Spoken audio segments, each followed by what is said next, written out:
दोस्तों, यूपीएससी मस्ती में आपका स्वागत है। आज हम लोग देखेंगे चंद्रमा की आकृतियाँ। जो चंद्रमा की आकृतियाँ बदलते रहती है पूरे महीने, 15-15 दिन में बदलते रहती है। 15 दिन के बाद आता है आपका पूर्णिमा, उसके बाद आता है अमावस्या। तो यह जो आकृतियाँ पूर्णिमा से अमावस्या और अमावस्या से पूर्णिमा तक आने की जो घटना है, उसमें जो चंद्रमा की आकृतियां बदलते रहती है, वो क्यों बदलती है, किस प्रकार से बदलती है, उसके बारे में पूरे कंप्लीटली रूप से हम लोग इस वीडियो में देखेंगे। तो चलिए आते हैं। देखिए, यहाँ पर आपका सूर्य है और यह जो सूर्य है और यहाँ पर सूर्य है और यहाँ पर मान लीजिए कि आपका पृथ्वी है। समझेंगे, यहाँ पर सूर्य और यहाँ पर मान लीजिए आपका पृथ्वी है और यह चंद्रमा जो है वह पृथ्वी का चक्कर लगा रहा है। चंद्रमा जो है पृथ्वी का चक्कर लगा रहा है। तो जरा हम लोग समझेंगे कि चंद्रमा किस प्रकार से हमें पूर्ण दिखाई देता है और किस प्रकार से हमें बिल्कुल दिखाई नहीं देता है। तो देखेंगे, यहाँ पर पृथ्वी है। अब पता है सबको कि चंद्रमा जो है वह पृथ्वी का चक्कर लगाता है। जब चंद्रमा पृथ्वी का चक्कर लगाता है तो क्या हुआ, यहाँ पर देखिए कि सूर्य का जो रोशनी है, आपको बता दें कि चांद की आकृति इस प्रकार से है। चांद की आकृति इस प्रकार से है और ऊपर में मान लीजिए कि सूर्य है, ऊपर से सूर्य है तो सूर्य की रोशनी इस पर पड़ रही है। तो सूर्य की रोशनी जब इस पर पड़ रही है तो ऊपर वाला हिस्सा में लाइट रहेगा। ऊपर वाला हिस्सा जो ई वाला हिस्सा है, इस हिस्सा में प्रकाश रहेगा, लाइट रहेगा इस हिस्सा में, लेकिन नीचे वाला हिस्सा तो अंधेरा रहेगा। तो पृथ्वी से दिख कौन हिस्सा रहा है? नीचे वाला हिस्सा।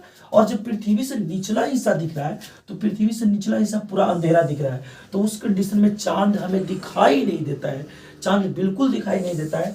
उस स्थिति को हम लोग अमावस्या कहते हैं। इंग्लिश में हम इसे न्यू मून के नाम से जानते हैं। अमावस्या को जब दिखाई नहीं देता है, क्योंकि चांद का हमें पता है कि आप लोग को एक चीज बता दें कि सूर्य का जो प्रकाश है वह चंद्रमा पर मात्र 59% ही पड़ता है।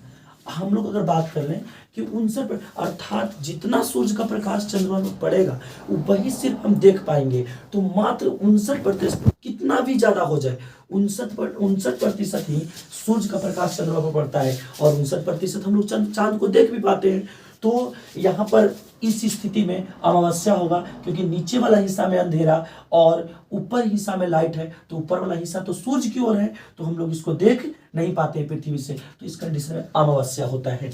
और यही जब चंद्रमा घूरते घूरते यहाँ पर आता है तो कुछ हिस्सा में आप देख सकते हैं, इतना में अंधेरा है और इतना हिस्सा में लाइट है। मतलब इस हिस्सा में जो दिख रहा है, यह हिस्सा में आपका लाइट है। तो इतना छोटा चांद, यानी अमावस्या से धीरे धीरे चांद बढ़ते जाता है। अमावस्या के बाद से धीरे धीरे चांद बढ़ते जाता है। फिर आगे बढ़ा तो देखिए बढ़ करके इतना बड़ा हो गया। और फिर जब इसी प्रकार से आगे बढ़ते जाता है तो 15 दिनों में, लगभग 15 दिनों में 14 दिन कुछ घंटे होते हैं, तो लगभग 15 दिन मान करके चलते हैं। तो 15 दिनों में यह जो है, 15 दिन में यह पूरी तरह से इधर इस ओर आ जाता है। तो इस ओर आ जाता है तो सूर्य का प्रकाश चंद्रमा पर पड़ता है। तो सूर्य का प्रकाश चंद्रमा पर पड़ता है तो देखिए ऊपर वाला हिस्सा में प्रकाश पड़ रहा है। जब इसी हिस्सा में प्रकाश पड़ रहा है तो पृथ्वी से कंप्लीटली रूप से चांद दिखता है, पूरी तरीके से चांद दिखता है। तो इस कंडीशन में होता है पूर्णिमा, क्योंकि चांद जब पूरा देखिए इस आकृति का दिखाई पड़ता है। ये देखिए इससे कटा हुआ था और यहाँ पर पूरी तरह से चांद दिखना शुरू हो गया। और जब पूरी तरह से चांद दिखना शुरू हुआ तो इस स्थिति को हम लोग कहते हैं पूर्णिमा। इस कंडीशन को पूर्णिमा कहते हैं। और पूर्णिमा से धीरे धीरे देखिए कि चांद जो है यहाँ पर इतना अंधेरा हो गया तो इतना मतलब पतला दिखेगा चांद। धीरे धीरे चांद घटते जाएगा, फिर होगा अमावस्या, अमावस्या से पूर्णिमा, पूर्णिमा से अमावस्या। यही क्रम चलता रहता है।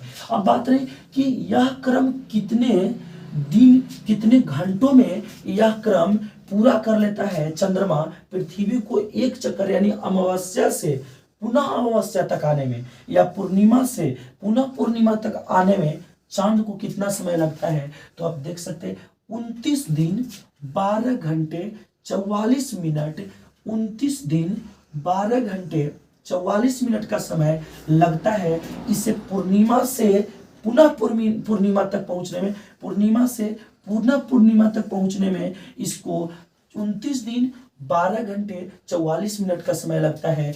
इस समय को हम लोग चंद्रमास कहते हैं। इस समय को हम लोग चंद्रमास कहते हैं, या कह सकते हैं कि जो आकृतियां बदल रहा है चंद्रमा, जो चंद्रमा आकृतियां बदल रहा है, चंद्रमा जो आकृतियां बदल रहा है, ये आकृतियां बदलने को चंद्रमा की कलाएं कहते हैं। तो चंद्रमा की कलाएं जो है, चंद्रमा की जो कलाएं हैं उसको पूर्ण करने में, मतलब पूरी आकृति को, मतलब सभी आकृति में बदल जाने में इसको 29 दिन 12 घंटे 44 मिनट लगते हैं। यानी एक अमावस्या से पुनः दूसरी अमावस्या, या एक पूर्णिमा से पुनः दूसरी पूर्णिमा आने में 29 दिन 12 घंटे 44 मिनट का समय लगता है। और जो अगर हम बात कर ले यहाँ पर, तो अमावस्या से पूर्णिमा तक आने में जो आकृति, जितना जो समय लगा, तो इस समय को हम लोग शुक्ल पक्ष कहते हैं। पूर्णिमा से हिंदी कैलेंडर के अनुसार अमावस्या से पूर्णिमा तक आने में समय लगभग 15 दिनों का लगता है। तो यह 15 दिन की स्थिति कहलाता है शुक्ल पक्ष। और पूर्णिमा से पुनः जो अमावस्या की स्थिति है, इस कंडीशन को हम लोग कहते हैं कृष्ण पक्ष के नाम से जानते हैं। यह भी 15 दिनों का होता है, लगभग 15 दिन। आप देख सकते हैं 29 दिन 12 घंटे 44 मिनट, तो 29 दिन लगभग 30 के करीब है। तो 15 दिन लगभग लिया गया है। एक्चुअल नहीं होता है 15 दिन, 14 दिन कुछ घंटे होते हैं। तो इस कंडीशन को, एक को हम लोग कहेंगे जब चंद्रमा घटते जाता है, इस स्थिति को ध्यान में रखेंगे कि जब चंद्रमा की आकृति बढ़ते जाती है, चंद्रमा की आकृति बढ़ते जाती है, अर्थात अमावस्या से पूर्णिमा की ओर आते हैं, तो उस कंडीशन को हम लोग शुक्ल पक्ष कहते हैं। और पूर्णिमा से जब अमावस्या की ओर जाते हैं, तो उस कंडीशन के जो, यानी उतना दिन जो 15 दिन है, वो कहलाता है कृष्ण पक्ष, अर्थात शुक्ल पक्ष और कृष्ण पक्ष। समझ में आ गया? आप लोग ये भी ध्यान दे लिए कि चंद्रमा के जो भाग है, हम लोग ज्यादा से ज्यादा 59% ही हम लोग देख पाते हैं, क्योंकि ज्यादा से ज्यादा सूर्य का प्रकाश चंद्रमा पर 59% पड़ता ही है, उससे ज्यादा पड़ता ही नहीं है। समझ में आ गया होगा क्लियर कि किस प्रकार से चंद्रमा की आकृति बदलती है और किस प्रकार से अमावस्या और पूर्णिमा होता है। अब बात रही कि सवाल उठता है कि यहाँ पर अमावस्या सूर्य और पृथ्वी के बीच में जब चंद्रमा आ जाएगा, तो इस कंडीशन में तो सूर्य ग्रहण हो जाएगा, सूर्य के प्रकाश पृथ्वी पर भी नहीं पहुंच पाएगा। लेकिन बात यहाँ है कि यह जो है, चांद की जो कक्षाएं हैं, चंद्रमा की जो कक्षाएं हैं, उसकी कक्षाएं पृथ्वी, जैसे पृथ्वी का देखिए, पृथ्वी ये है, अब पृथ्वी अर्थ है और ये मून है, और ये जो चक्कर लगाता है पृथ्वी का, तो इसकी जो कक्षाएं हैं वह पृथ्वी की तुलना में 5.14 डिग्री यह झुकी हुई है, 5.14 डिग्री झुकी हुई है। अर्थात कहने का मतलब है कि जब झुकी हुई है तो चंद्रमा या तो ऊपर हल्का सा हो जाएगा, पृथ्वी नीचे हो जाएगा, सूर्य ऊपर हो जाएगा या नीचे हो जाएगा। इस कंडीशन में हो जाएगा आपका चंद्रमा। यानी कहने का मतलब है कि एक सिद्ध में नहीं है, सूर्य, चंद्रमा और पृथ्वी तीनों एक सिद्ध में नहीं है। बहुत रेयर केस में कभी कभी कंडीशन में आ जाता है एक सिद्ध में, तो उस कंडीशन में सूर्य ग्रहण होते हैं, चंद्र ग्रहण होते हैं। जब एक सिद्ध में आ जाते हैं, तब जब पूरी तरह से एक सिद्ध में आ जाते हैं, एक सिद्ध में है नहीं। जैसे हम लोग अगर समझ लें तो इस प्रकार से हम लोग देख सकते हैं, जैसे मान लीजिए कि चंद्रमा ऐसे सीधे रहेगा तब ना प्रकाश, मान लीजिए उधर सूर्य है, और चंद्रमा ही है, तो सीधे रहेगा तब ना प्रकाश पृथ्वी तक नहीं पहुंच पाएगा। और जब मान लीजिए कि है तो, लेकिन ऐसे है नीचे, प्रकाश तो पृथ्वी पर पहुंचेगा ही, और ऐसे ऊपर है तो प्रकाश आसानी से पहुंचेगा। तो कहने का मतलब है कि यह एक सिद्ध में नहीं होता है। 5.14 डिग्री यह जो है चांद की कक्षा झुकी हुई है, इसके वजह से कुछ पृथ्वी से ऊपर है चंद्रमा या नीचे रहता है, सूर्य ऊपर या नीचे, एक सिद्ध में नहीं रहता है। चलिए इतना देख लीजिए। अब बात रही कि चांद का निर्माण कैसे हुआ था, इस चीज को हम लोग देख लेते हैं कि चांद का निर्माण कैसे हुआ था। बहुत ही महत्वपूर्ण बात है कि चांद का निर्माण कैसे हुआ। तो ऐसा माना जाता है कि पृथ्वी जब शुरुआती दौर में थी, जब पृथ्वी पर कोई जीवन नहीं था, कोई लोग नहीं रहते थे, तो यहाँ पर गर्म लावाएं बह रही थी, गर्म लावा बह रहा था पृथ्वी पर, एकदम पूरा गर्म लावा से ढका हुआ था पृथ्वी। तो उस समय क्या हुआ कि एक मतलब ब्रह्मांड से कह सकते हैं या आकाशीय पिंड आकर के, एक आकाशीय पिंड, बहुत बड़ा आकाशीय पिंड जो लगभग मंगल ग्रह के आकार का था, लगभग मंगल ग्रह के आकार का था, वह आता है और पृथ्वी से टकराता है। तो स्वाभाविक है, हम लोग समझ सकते हैं कि लावा जो पिघली हुई अवस्था में होती है तो वह किस प्रकार से होगी, गर्म होगी, और पिघली हुई अवस्था में होगी, पिघली हुई, जैसे हम लोग अगर बात कर लें तो इस प्रकार से मीठा को जब पानी में गर्म किया जाता है तो वह पिघली अवस्था में लेई के समान एकदम लावा की तरह होता है। उसी प्रकार से अगर उसमें एक पत्थर मार दिया जाए तो उसका छिट्टा तो ऊपर जाएगा ही, छिट्टा ऊपर छिटाएगा ही।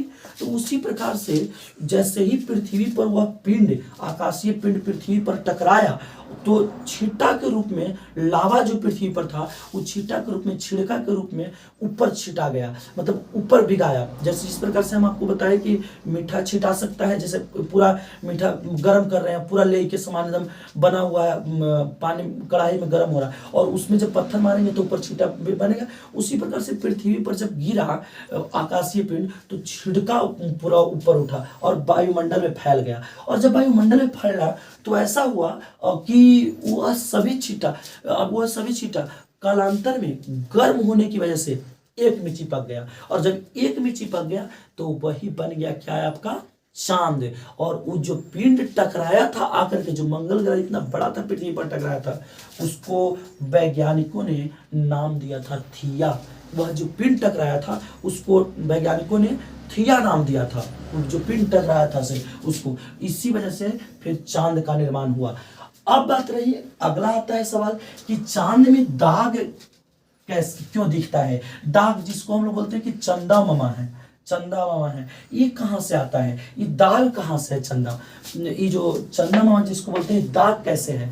तो आपको बता दें कि चांद में दाग इसलिए दिखाई देता है, इसलिए चांद में दिखाई देता है कि जो लावा था, वह लावा जब चिपका एक में, जब गर्म होने की वजह से एक में चिपक गया तो चांद बन गया। तो वह कहीं गड्ढा, कहीं ऊंचा, कहीं ऊबड़, कहीं खाबड़, उसमें जिस जगह पर आयरन की मात्रा ज्यादा थी, जिस जगह पर आयरन की मात्रा देखा गया कि ज्यादा है, वह प्रकाश को कम रिफ्लेक्ट करता है।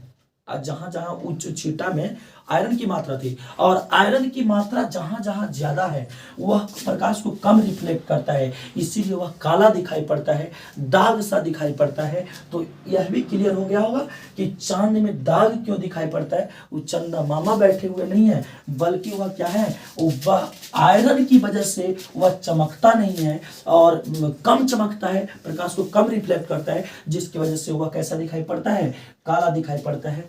चलिए दोस्तों, थैंक यू।